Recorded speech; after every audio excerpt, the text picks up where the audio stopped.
बिस्मिल्लाहिर्रहमानिर्रहीम। अस्सलाम वालेकुम व्यूअर्स, कैसे हैं आप? अल्लाह ताला आपको खुश रखे, आबाद रखे, आमीन। आज ही हम बना रहे हैं आलू मटर का स्पेशल वाला पुलाव। बहुत ही मज़े का ये बन के तैयार होता है और कम टाइम में बन जाता है। लंच में अगर हमें कुछ समझ नहीं आ रहा तब भी हम ये बना सकते हैं। हल्का फुल्का कुछ खाना चाहते हैं तब भी हम इसको ये बना सकते हैं। और अगर मेहमान आ जाएं अचानक से और घर में गोश्त मौजूद नहीं है तब भी ये बना सकते हैं, कोई ऐसा इशू नहीं है। ये आलू मटर का पुलाव सभी शौक से खाते हैं। चलिए इसको बनाना शुरू करते हैं। रेसिपी पसंद आए लाइक कर दीजिएगा जी। तो इसके लिए सबसे पहले पतीले में हम डाल देंगे आधा कप घी का, गर्म होने देते हैं। 2 छोटी साइज़ की प्याज स्लाइस में कटी हुई ये डाल देंगे। प्याज हमारा गोल्डन हो गया। अब इसमें डाल देंगे ये 2 बड़ी इलायची, 1 बादियान का फूल है, 3 से 4 लौंग है, काली मिर्ची है, दालचीनी के टुकड़े और ज़ीरा, तेज़पात, ये सारा खड़ा मसाला है जितना हमें पुलाव में चाहिए होता है।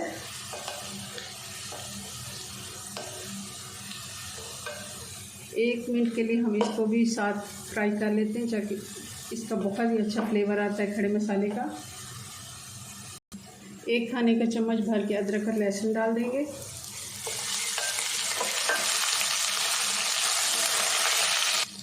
दो टमाटर डाल देंगे बारीक कटे हुए।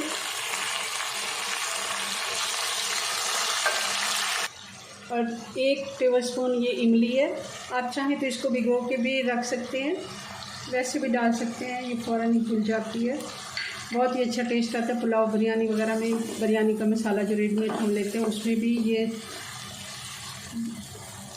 लाजमी ही डालते हैं वो लोग, क्योंकि इससे बिरयानी हो या पुलाव बहुत ही अच्छा मज़े का बन के तैयार होता है।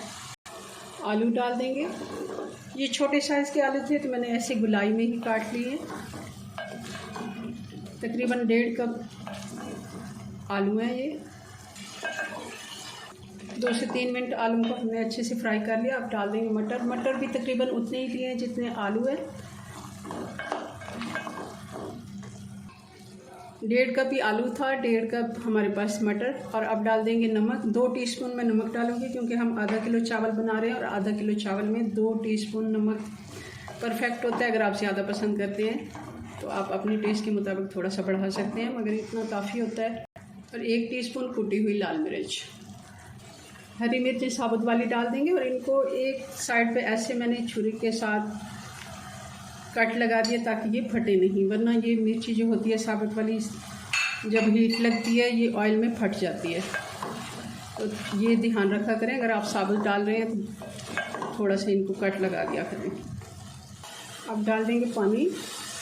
जिस बर्तन से आप नाप करते हैं उसी बर्तन का डबल भी पानी डाल सकते हैं। मैं 1.5 गुना डालूंगी क्योंकि चावल मैंने 20 मिनट से भिगो के रखे हैं और बासमती राइस है।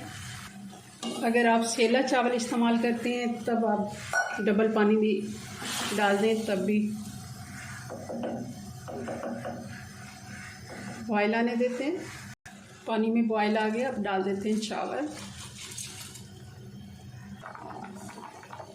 अच्छा, इस जगह पे आप चावल का पानी चेक कर सकते हैं। अगर आपको पानी से ही नमक का पता चलेगा, आप चेक कर लें। अगर ज़रूरत है तो दोबारा से डाल दें। मैंने भी थोड़ा सा और डाला है क्योंकि इसमें आलू मटर हमने डाले हैं तो मुझे थोड़ा सा और लगा, मैंने डाल दिए।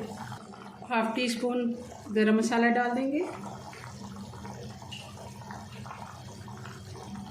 और थोड़ा सा हम धनिया डाल देंगे। पानी खुश्क हो गया। दम वाली आंच पे इसको दम लगा देंगे 10 से 12 मिनट का। 10 से 12 मिनट हो गए, चावल हमारे बनके तैयार हैं। अब इनको करते हैं डिश आउट। थोड़ा सा सैलो से ऐसे खोल देंगे इसको ताकि भाप जो है ये उड़ जाए और चावल हमारे अलग अलग हो जाए जी। तो आलू मटर का पुलाव बन के तैयार हो चुका है। बहुत ही मज़े का ये बन के तैयार हुआ है। आप भी ज़रूर, हल्का फुल्का ये होता है, आप लंच में डिनर में इसको बना सकते हैं। इसको करेंगे सर्व हम रायते के साथ और सलाद के साथ। चलें जी, अपनी दुआ में याद रखें। मिलते हैं नेक्स्ट वीडियो में नई रेसिपी साथ। तब तक के लिए अल्लाह हाफिज़।